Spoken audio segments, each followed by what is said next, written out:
Adelante. Buenas tardes, entonces hoy le toca a Ademán Camacho Velázquez a presentar en esta serie de charlas de reproducción. Bienvenidos todos, bienvenido Aldebarán y lo voy a leer rápidamente su semblanza. Aldebarán Camacho Velázquez, Ciudad de México, nació en Ciudad de México en 1984. Estudió biología en la Universidad Nacional Autónoma de México. Tiene una maestría y doctorado en ciencias biológicas por parte del posgrado de ciencias biológicas de la UNAM. Ha publicado tanto en revistas de divulgación indizadas, asimismo, ha presentado diversos trabajos en congresos nacionales e internacionales de temas relacionados con la biología reproductiva en angiospermas, embriología, polinización, unisexualidad, sistemas de incompatibilidad, apareamiento y cruza. Además de dictar diversas prácticas y conferencias relacionadas con estos temas. Actualmente trabajo como técnico académico titular B de tiempo completo en el Laboratorio de Desarrollo de Plantas de la Facultad de Ciencias de la UNAM. Su línea de investigación aborda la biología reproductiva en diversos angiospermas de hábitat áridos y acuáticos. Muchas gracias, Aldebarán, para estar en esta serie de charlas y ya lo dejamos todo el tiempo a ti para tu presentación. Muchas gracias, Brigitte.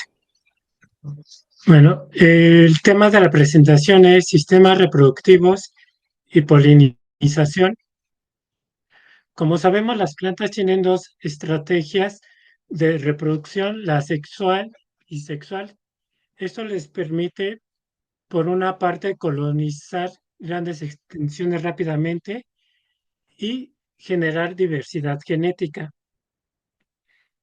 Por ende, en la reproducción asexual no hay unión de gametos, mientras que en la sexual forzosamente hay la unión de estos gametos femeninos y masculinos. En la reproducción asexual, los nuevos individuos se generan a partir de un fragmento del progenitor, que muchas de sus células son totipotenciales, y esto es la propagación vegetativa, o mediante la producción de semillas sin fecundación, que es la agamospermia. La propagación vegetativa se da mediante estructuras llamadas propágulos que almacenan sustancias de reserva y que normalmente son subterráneos. Estas estructuras pueden generar raíces y formar nuevos individuos. La mayoría son tallos subterráneos, como los tubérculos, como la papa o el camote, así como bulbos como el ajo, el tulipán, la cebolla y la azucena. También los rizomas como el bambú, el lirio, el jengibre, así como los pastos marinos. O por tallos aéreos que son los estolones, como en la fresa, el trébol y la violeta. También se puede dar la propagación vegetativa por medio de hijuelos, como en el calanchoe. En sus hojas se pueden producir estos pequeños hijuelos, o en cactáceas, como en esta mamilaria, que podemos ver hijuelos que se originan de las areolas, que hay células meristemáticas, o en agaves podemos saber estos hijuelos también. También se pueden producir a través de tallos, como en opuntias, o en hojas, como en las carasuláceas. Y la gamospermia, como ya se los había mencionado, es la producción de semillas en ausencia de meiosis y de fecundación. Y hay dos tipos, la gametofítica y la esporofítica. La gametofítica, el embrión se va a formar a partir de un saco embrionario no reducido. ¿Qué quiere decir esto? Que no va a haber meiosis, como en la reproducción asexual, como ya se vio en la plática anterior. La célula madre de la megaespora va a entrar a meiosis y va a formar 4 megaesporas, y una va a ser funcional, de la cual va a sufrir mitosis y se va a llevar a cabo el desarrollo del saco embrionario. Se va a fecundar a través del gametofito masculino, se va a formar un cigoto y después se va a originar un embrión 2N. Bueno, en la agamospermia gametofítica hay dos: la partenogénesis, cuando la célula madre de la espora no se divide meióticamente, sino mitóticamente, por lo que mantiene su condición diploide. Por lo tanto, todas las células del saco embrionario, incluida la ovocélula, va a ser docene y a partir de esta ovocélula se va a desarrollar un embrión. Y está la agamospermia, que el saco embrionario se va a desarrollar a partir de una célula de la nucela y a partir de ese saco embrionario, a partir de la ovocélula, que es 2N, se va a desarrollar un embrión 2N.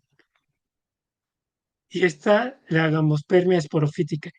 El embrión se forma directamente de una célula de la nucela o de los tegumentos, sin la formación de un saco embrionario. A eso le llamamos embriones adventicios y generalmente lo podemos ver en las semillas de naranja, toronja y limón. Este proceso de agamospermia se ha identificado alrededor de 35 familias, aproximadamente en 400 especies. De estas, el 75% se encuentran agrupadas en tres familias, en Asteraceae, Poaceae y Rosaceae.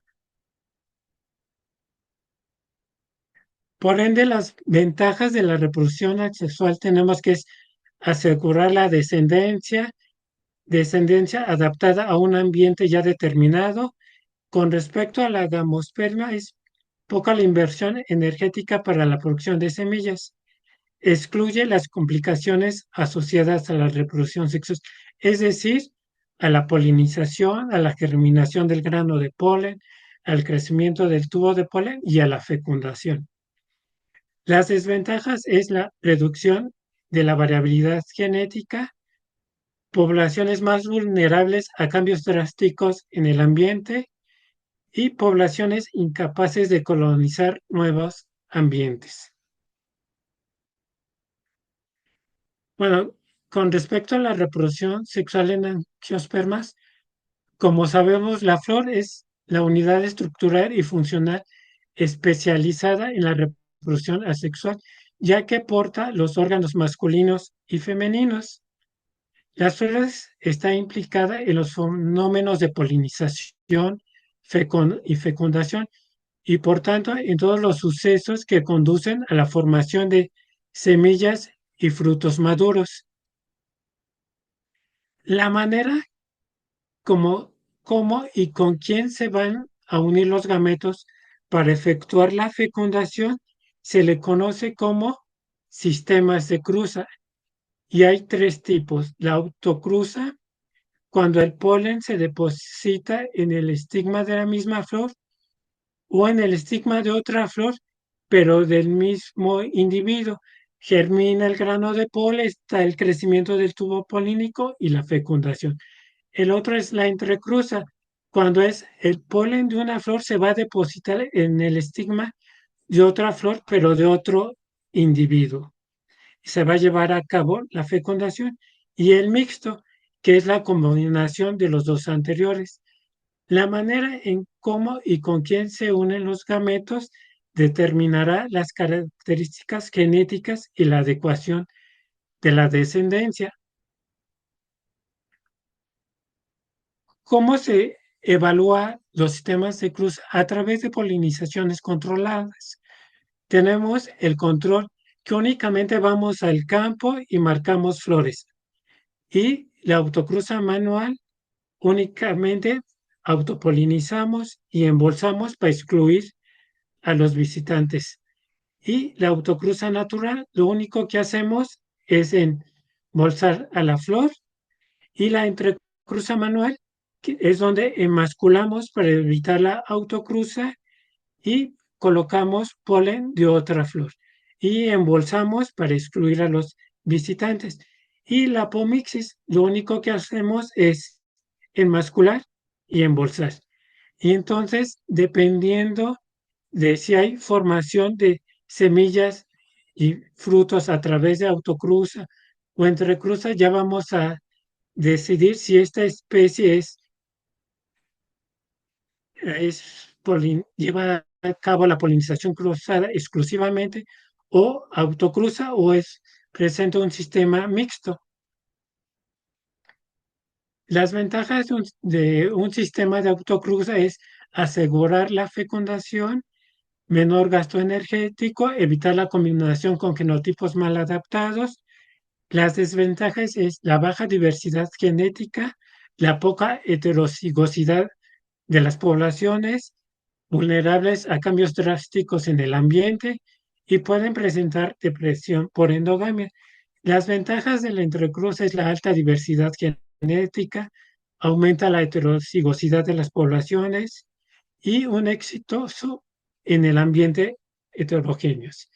Y las desventajas es la dependencia de vectores que transporten el polen, mayor gasto energético, y de los sistemas mixtos es la diversidad genética vía entrecruce y el aseguramiento de su permanencia vía autofecundación, y la desventaja es que pueden presentar depresión por endogamia.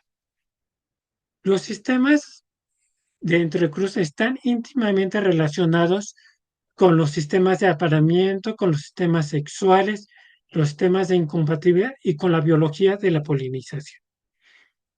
Los sistemas de apareamiento es el arreglo del tipo y a su funcionalidad. La ercogamia es el espacio físico que hay entre el estigma y las anteras de una flor, mientras que la dicogamia es cuando el gineceo y el androceo maduran en diferentes tiempos. Cuando madura primero el gineceo se le llama protoginia. Por ejemplo, aquí podemos ver en Magnolia, el estigma es receptivo, mientras que las anteras son indehiscentes. Y cuando madura primero la parte masculina se le denomina protoginia. Tanto la ercogamia y la dicogamia son procesos que disminuyen la interacción entre los verticillos, por lo que promueve el intercambio del polen. Y la expresión del sexo a nivel de flor es que tenemos flores que son hermafroditas y flores unisexuales. Unas son masculinas que solamente presentan el androceo y otras son flores femeninas que solamente presentan el gineceo.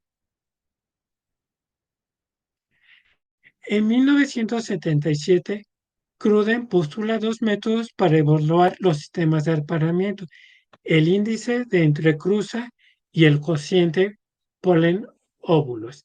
El índice de entrecruza evalúa el diámetro de la flor, la presencia o ausencia de la ercogamia o dicogamia. Por ejemplo, si tenemos una flor que su diámetro es de 1 milímetro, tiene un valor de 1, y si presenta protandria, tiene un valor de 1, y si presenta una separación espacial, presenta un valor de 1. Entonces, esto da la suma de 3. Entonces, cae en un sistema de apareamiento de xenogamia facultativa. ¿Esto qué quiere decir? Que tiene la capacidad de producirse por entrecruce y por autocruza, pero principalmente por entrecruce. Y el cociente polen-óvulo, ¿a qué se refiere? Es que se cuenta la cantidad de granos de polen y se divide entre el número de óvulos. Por ejemplo, si una flor tiene en promedio 27 granos de polen por óvulos, cae en autogamia obligada. ¿Esto qué quiere decir? Que esta especie únicamente se va a reproducir por autofecundación.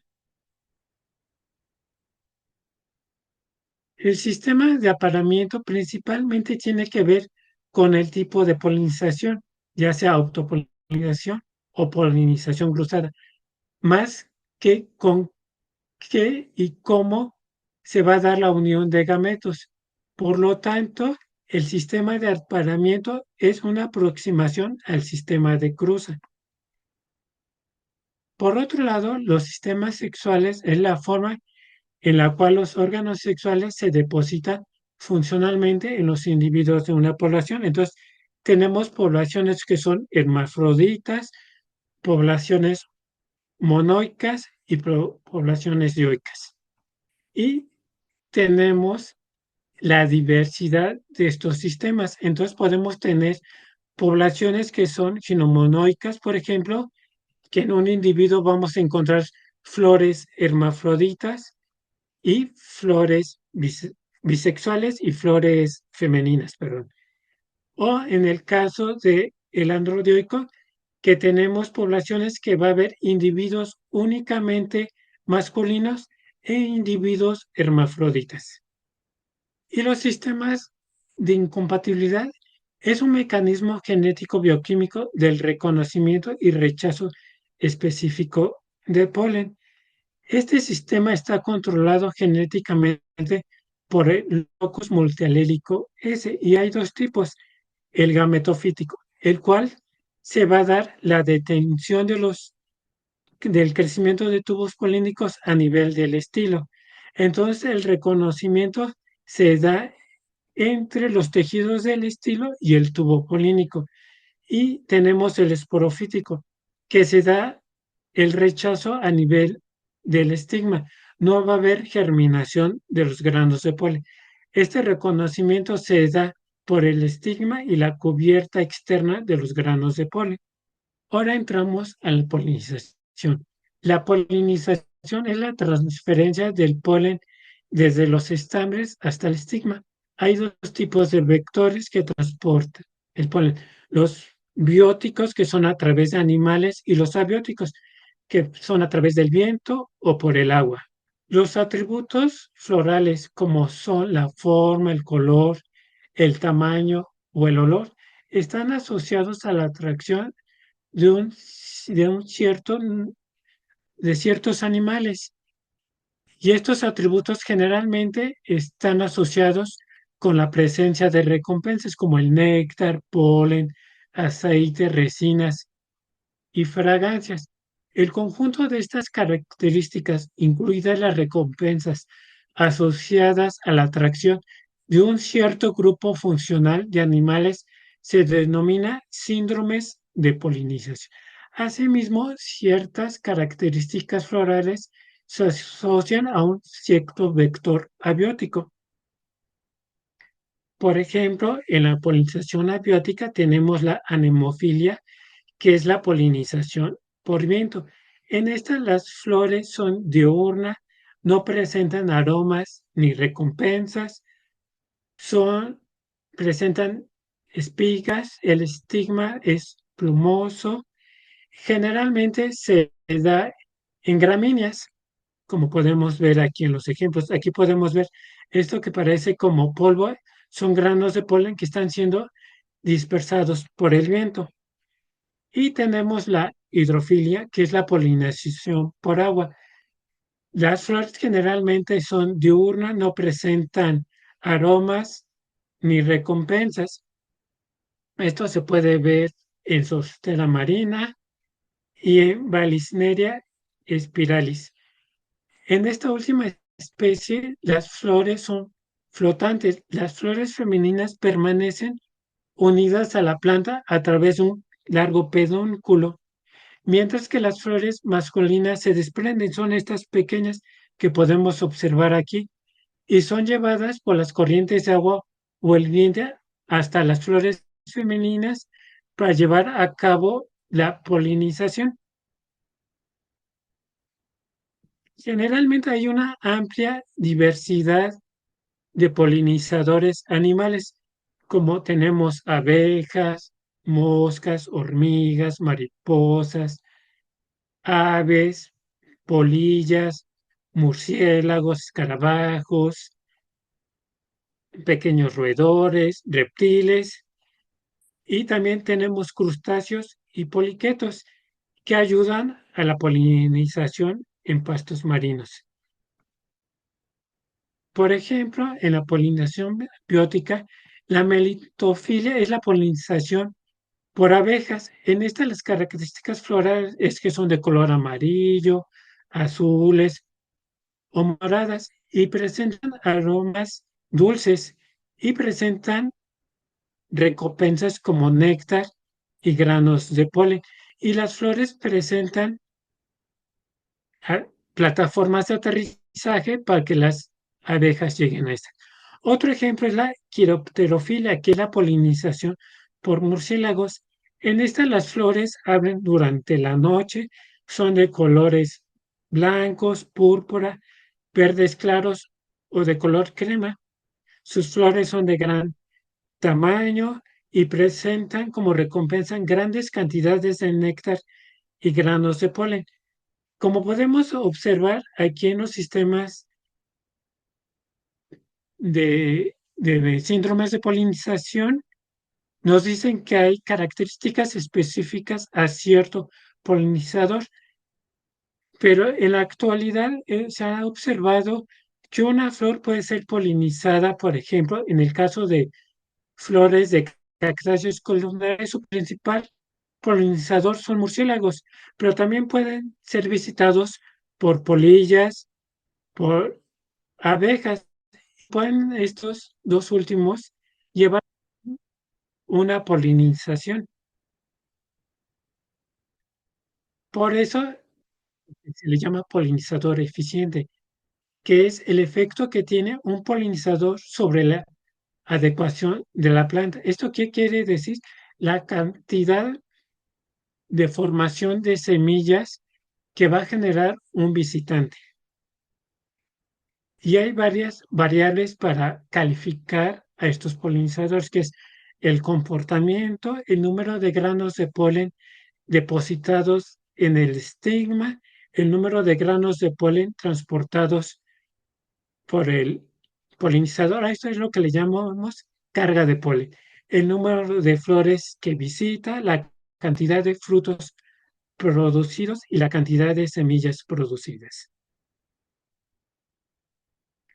Por ejemplo, este es una rana de nombre Xenophilia truncata, que es un potencial polinizador de la planta Cordia tagunyenensis.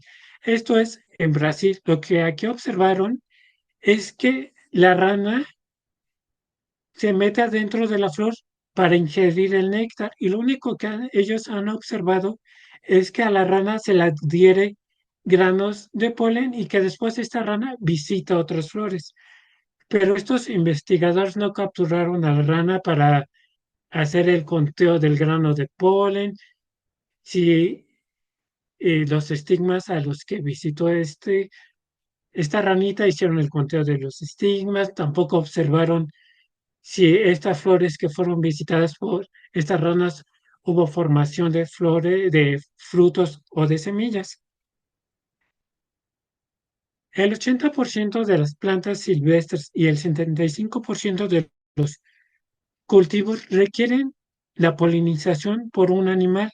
Por ejemplo, aquí podemos ver, esto es una gráfica de los principales cultivos en México. Como podemos observar, en los cultivos de calabaza, chicle, sandía, melón, vainilla, maracuyá y macadamia, el 90% requiere la polinización de algún vector animal. En la actualidad, las poblaciones de los polinizadores se han visto reducidos debido a la deforestación y al uso excesivo de pesticidas, así como a la introducción de especies. ¿A esto qué me refiero?